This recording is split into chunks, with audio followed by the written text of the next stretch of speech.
Over the next few weeks, I'm going to do a series of videos about hoarders and those with hoarding tendencies. Now, I am not a mental health professional. I am not a therapist. I am speaking to you from my experience dealing with, I've cleaned out hoarder estates. I have dealt with seniors who have hoarding tendencies, and my own parents were hoarders. So I'm going to be speaking to you about my experiences. If you want to add to that in the comments, things that you have experienced or what you have found, that would be very helpful for a lot of people. The first thing I want to tell you is, and if you remember nothing else about this series of videos, I want you to remember this. The stuff is not the problem, it's the solution. I'm going to say that again. The stuff that the hoarders have is not the problem, it's the solution to their problem. All right?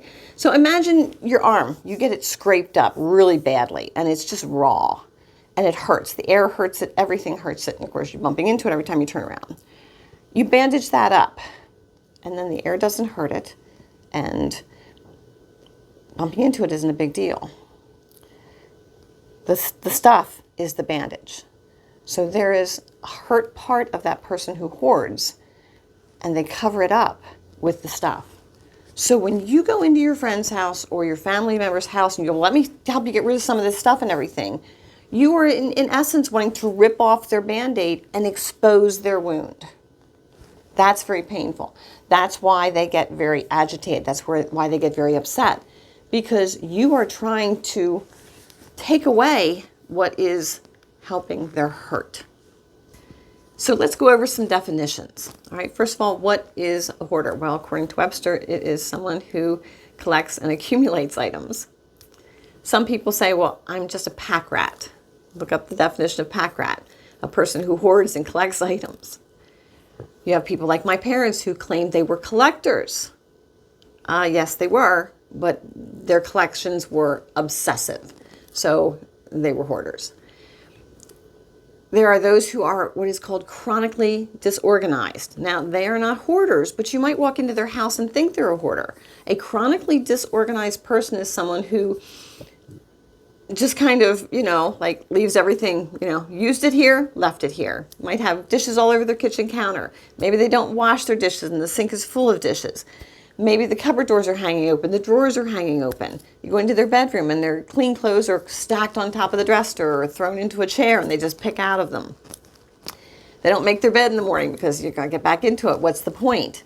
That is a chronically disorganized person. That doesn't necessarily mean they're a hoarder. They may not live in the same cleanliness that you or I do, but their brain doesn't work the way like somebody like mine does. Like, I couldn't deal with that. That to me is complete chaos. Some people, that's the way they live and that's the way they function, but that doesn't make them a hoarder. If you go on the computer and Google, there are 5 levels of hoarding. And I'll be honest with you, having dealt with the hoarder estates and things, I kind of disagree with some of that, but it's a basic guideline that you can look at to determine kind of where someone is on the hoarding scale. The TV shows, those are people who are up at about a level 5 hoarding. And for those of you who have a friend who is a hoarder of any level and you want to help them, the worst thing you can do is go in there and start to belittle them or to say, how can you live like this? A lot of these people already have shame, so don't shame them some more. People hoard a lot of different things. People like my parents who are collectors, and there are people who just hoard anything and everything. There are people who hoard food. There are people who hoard animals. I won't be talking about that because I honestly have no experience with people who hoard animals. Now, I can tell you, most of us will fill up whatever space we're in.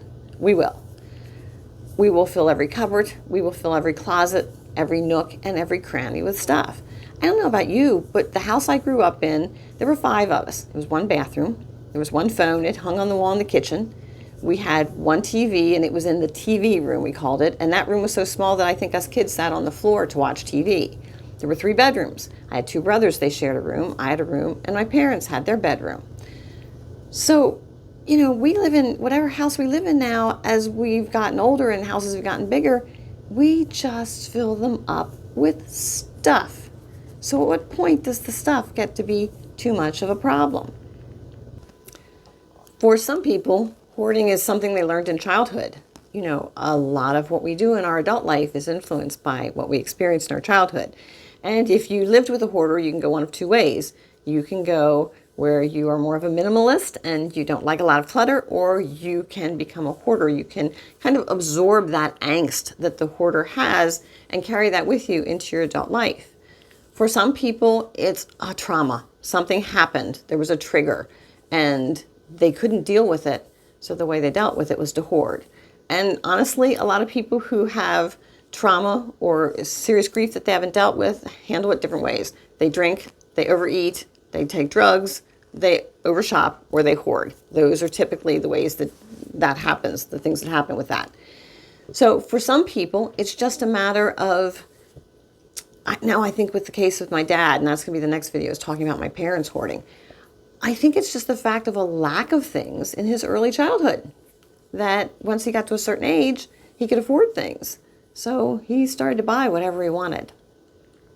So as I said, this is going to be a series of videos. We're going to go over a lot of different things. The next video is going to be me talking about my parents and also my older brother who tends to hoard. So again, if you want to put things in the comments that'd be helpful, that's great. And I look forward to seeing you next week.